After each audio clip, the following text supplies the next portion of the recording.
Welcome.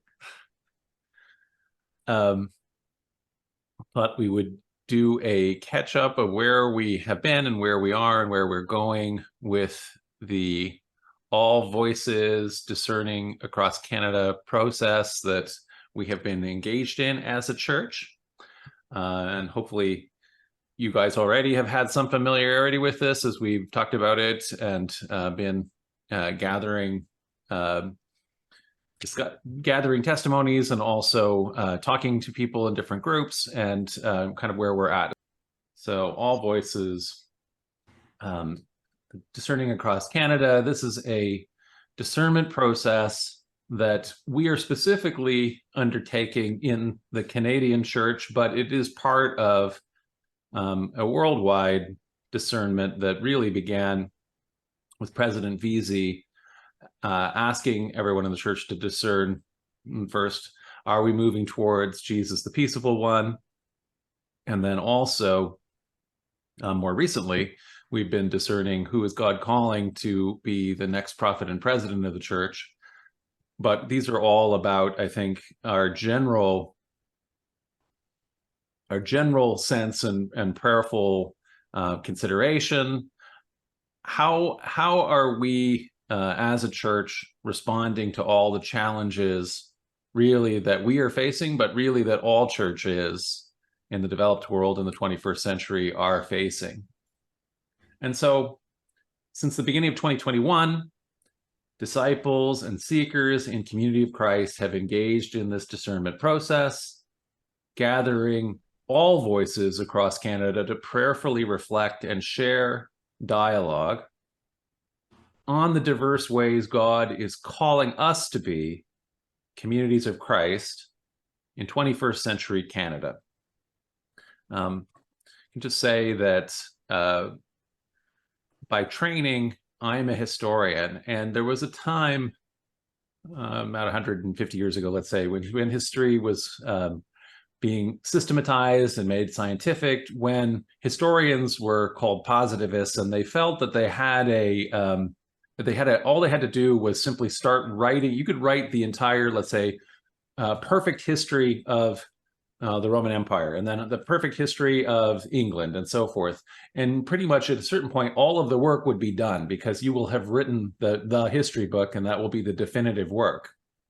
But actually, what it turns out is that almost all of those history books that were written a century ago, while they're useful for us now to understand that time period, and there was, of course, some good research that was being done that's still useful.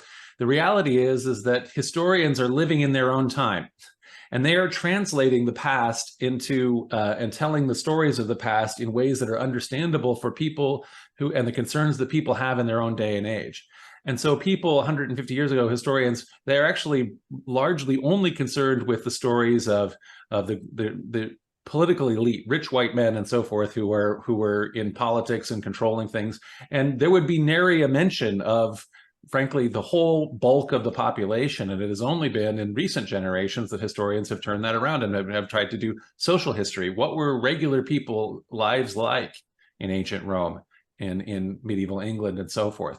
And so in that exact same way, we also have to translate the enduring principles of the restored gospel to relevance always in our time and place.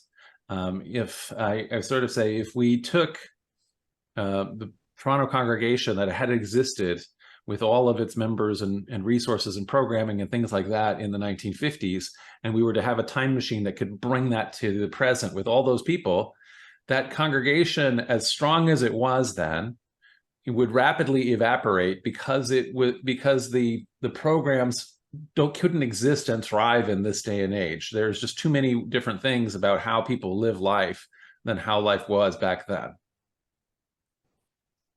So as we're doing this, we have, in the course of this process, actually introduced really almost this name as an entity, Community of Christ in Canada, with a logo like this, where we are even talking about Community of Christ in Canada as an entity. There was a time when the Canadian members were really all broken up into districts and things like that that were more associated with whoever was right across the border with them in the US. And it has been a lot of struggle for some of our congregations that are in more isolated places that have wonderful relationships with their American neighbors, as we have now come to create this entity that was never really, it legally existed, but it never really existed within the church structure.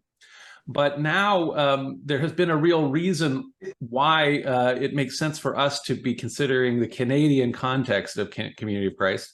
And one of those is, as the worldwide church recognizes that the need is not just temporal, I was talking about, to translate the enduring principles to context, is also cultural. And so the way Community of Christ that is going to be in small town Missouri is very different than the way Community of Christ needs to be in Nairobi, Kenya, or something like that. So there has to be, the national churches have to be able to be working in that context. And it's really important in doing that. When I talk to international leaders, it's really important for Canada to do some trailblazing. We are the very first country where the church was organized after the United States, after it was organized in the United States. And so folks look to us. I have gotten calls recently from the Australian church about our Creating Connection program. They want to do the same thing and they don't want to reinvent the wheel. Can they be a part of Creating Connection? And we hear about this sort of thing always. And so Community of Christ in Canada, well, how are we being a Canadian church? And so as we were looking at that, and as we we're thinking about this new way of understanding ourselves, we realized that actually a diverse group of individuals share identity with Community of Christ in Canada, and they do that in a wide variety of ways. And so, of course, we have as our core the congregational backbone of the church. And so we have a variety of congregations where we have buildings that we have lived in for a long time, and they are sacred to us, and they are both in urban areas and suburban, or sometimes small towns, and also sometimes like Croton here, up in the countryside with no town at all. And so that continues to be a way that disciples are connecting with each other and also relating to the Spirit and building up Zion in Canada. There are a lot of other ways that congregations are doing that, though. So not all congregations anymore are have maintained their buildings, or there might be a new emerging congregation that doesn't have a building, and they're doing cottage meetings, which is really one of the ways that the church got started. The church began with Paul's communities doing cottage meetings, and that is also a way that the church grew across Canada the very first time. And so we have got new resources where we're doing that again. And of course, we also have many new resources that we have for doing ministry online. So there are congregations that are doing their own Zoom services, which are allowing people to connect where they would otherwise not be able to because of mobility issues, because they don't live as near to the congregation and so forth. This is a skill that we achieved during COVID, but we found is very useful for maintaining connection and actually also sometimes bringing us connections from people all around the world. And one of the assets that we've developed this way with Beyond the Walls, for example, is for congregations, there can be a strategic partnership where a congregation may perhaps wants to not spend every Sunday all the time that it takes to have your own sermon and all of the other components of a service, and instead you do that some Sundays, but on other Sundays, let's say, or on other weekends, you watch Beyond the Walls together, and you take that time that you've saved in order to have some other kind of a missional activity, a Saturday missional activity that it's easier to invite people with. And so that has become a part of many of the congregation's worship planning. Other ways that people have connected, other ways that people are connected in congregational life across Canada have been exploring new ways. So traditional congregations that have moved into untraditional spaces, or they're still in their traditional spaces, but they are promoting new kinds of outreach activities to invite and engage seekers that are helping those seekers to even rethink what church means. And this is helping to engage seekers who didn't know they're seekers, people who thought that they had put church behind them and they didn't need church, or they thought they knew what church was and they didn't like what they thought it was. And then they find out, well, wait a second, what you people are doing is pretty amazing, and I do want to be a part of that. And of course, lots of people who are connecting to Community of Christ in Canada are doing so at our reunions and our campgrounds. Our unions and camping programs are really, after the congregations, the second major focus of shared identity. And more people actually are connecting that way than are connecting through the congregations. So some of the individuals who gather each year for family camps, camps for youth and seniors, men, women, spiritual retreats, some of them attend Sunday services in congregations, but there are many others, as we all know, who are not active in a congregation, and therefore camps are their primary connection with their Community of Christ identity. And so with the All Voices process, we also want to include those voices, because these are people who are committed to the church, even if they are committed in a different way than some of our core disciples. And one of the things that we've also I just lost what I was going to say about reunions. We'll come back to reunions, but anyway, oh, I was going to say, yeah. So, for example, in some of our reunion grounds, so for example, there was just a gathering, a multi-congregational gathering, Sunday service at Ziontario, and there's been a lot of talk, for example, for people who are committed to Ziontario, who are not part of a congregation, that they may want to become a part of a Ziontario-focused congregation. And so that is also an outreach opportunity. And we have that same thing when people aren't close enough to the campground to actually drive there, to do that electronically, like the camping community has done through Community Place. So beyond that, in a broader circle, there are also, as we're even talking about tonight, because tonight we have reports from Encounter, from Zarin, from Cianito, from Project Plowshares, and there are actually other affiliate charities that we have, the Agape Community Services out in BC, the North American Climate Justice Team, the Mother's Own Milk Project in Alberta, and so on. In other words, there are many of our church-affiliated charities that are all engaged in the mission of the church, but are doing so outside of, let's say, church walls. And so this is another way that we are connecting to people who are committed to Community of Christ's mission in Canada, and we want those voices also expressed in this process. Oops, update that. Okay.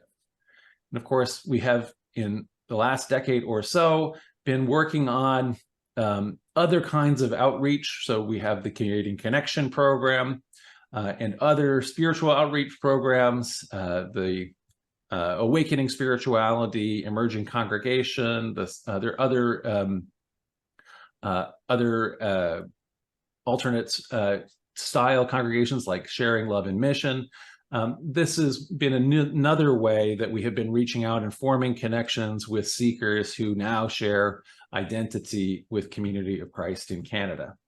So our goal then in this discernment has been to gather and listen to all voices who participate in our identity and mission as we endeavor to articulate a shared vision and a strategic plan for Community of Christ in Canada.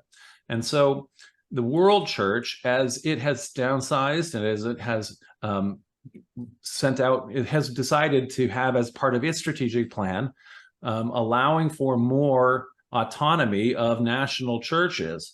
And again, as the first nation outside of the United States to where the church is organized, and indeed one of the strongest in terms of our numbers and our self-sufficiency, Canada is almost a pillar and a model of that goal of allowing national churches to have more autonomy. And so part of that then has been, as we have been gathering testimonies, as Art and I have been talking to people at the reunions, as we have been having conferences and taking notes and listening to why the questions, what makes you so passionate about being associated with Community of Christ in Canada? What is your vision or goal for the future? We've marked all of those down. We've combined those. We have created and been working on creating anyway documents that are attached to those, where we combine together the threads in this tapestry to create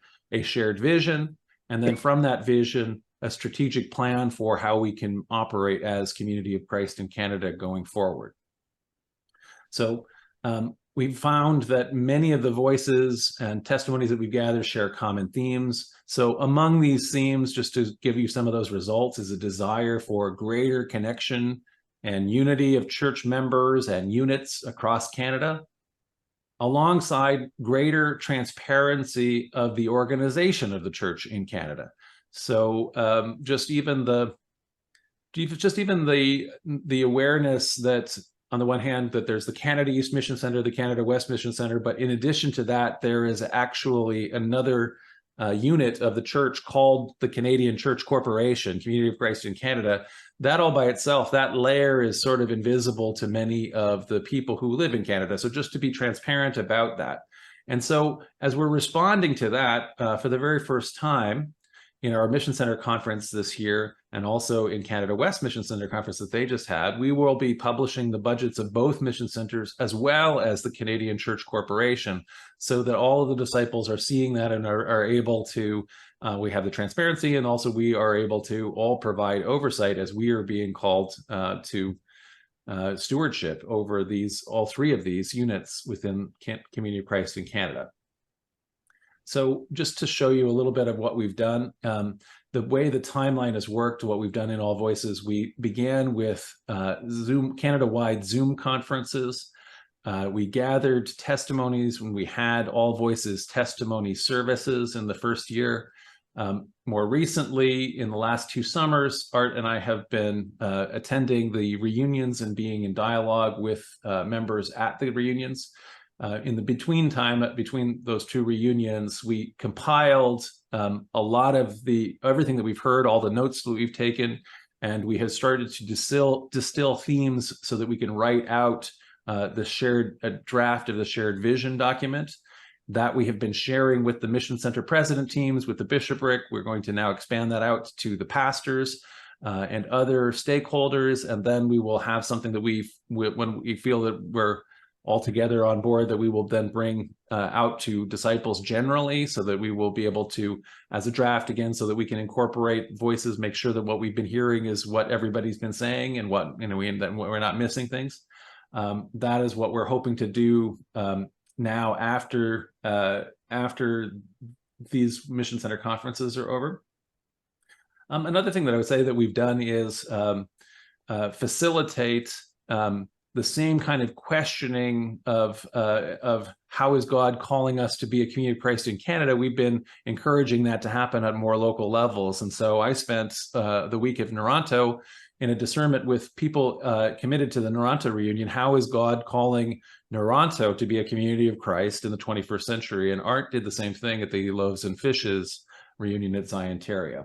And so this is kind of the timeline and where we're at. It has taken maybe a little longer than we'd hoped, but there has been a lot of other things happening at headquarters too, and we have to listen to World Church leaders about, as they are in the middle of their own transitional process right now, to have their input as well. So translating mission to Canadian context. So while Community of Christ shares in common principles, initiatives, scripture, sacraments, and other distinctives globally, all of these are translated and applied in individual ways in the many diverse cultures and communities that disciples inhabit. And so our context in Canada has given rise to an expression of the church that upholds Community of Christ distinctives with our own unique emphasis and understanding, as we seek then to translate enduring principles into our Canadian context. So many of the voices, again, common themes that we've had in these All Voices have called upon the church to focus on environmental stewardship, on promoting social justice, on valuing multiculturalism, on reconciling with Indigenous peoples, on continuing our interfaith and ecumenical outlook, on and we're even doing all these things. I'm just even thinking like Project Plowshares is here, and Encounter World Religions and so forth, and affirming the worth of all persons, including LGBTQ plus communities, and of course on sharing community with civility, as Canadians, I think, are especially known for. So, this is sort of, the kind of the big picture. This is kind of a map I've made as I've been traveling around Canada and going to all the reunion grounds and making maps of all the reunion grounds and where all the congregations are. And just as we start to try to get a picture of Community of Christ in Canada, knowing that we are being called really to be, I think, a special forerunner, as all of the national churches, Australia, the UK, are the next in line, French Polynesia, and those have all reached out to us, and I've been to those in the last few years, each as we've been trying to share with them what we're doing and how we can help with that. And so that is my update anyway for All Voices, the discerning process.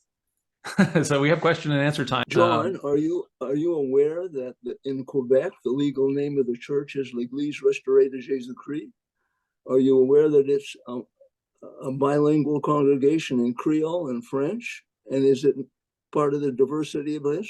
Yeah, absolutely. So I am aware that it's a bilingual Creole and French congregation, and they are definitely bringing, as you say, a remarkable diversity to us. And so we have reached out and visit. I do need to go and visit personally, but we definitely have been reaching out with them, and Art has been in conversation with them directly, because, like you say, they are also bringing a completely, as like you say, it's an largely immigrant Canadian community that has a bunch of capacity that we to connect actually to the Haitian church, the church in Haiti too, which I think is also exciting.